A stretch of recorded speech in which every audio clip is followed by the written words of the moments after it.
قالوا شريعتي في الصحيفة، وهذا من التصريحات الهامشية. احنا نتحدث عن خط رسمي في الدولة يا أخي. خذوا أسرارهم من صغارهم.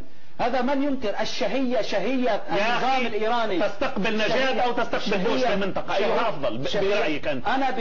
أنا برأيي أخي علينا أن نرتب البيت الداخلي. قد تقول لي لماذا إسرائيل ولماذا أمريكا؟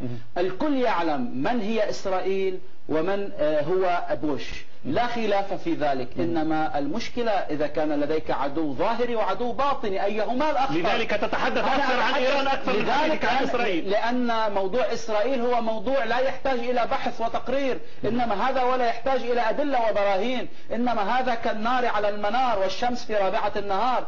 المشكلة بالعدو المتخفي الذي يتربص بنا الدوائر نحن العرب. هذا العدو الذي ما زال اليوم هو بيسبب مشكلة في اليمن وفي الجزائر وفي السودان وفي لبنان، وهو اليوم الذي فرق بين الأخ وأخيه، ما بين حماس وفتح، بعدما أتى العرب لجمع الأخوة.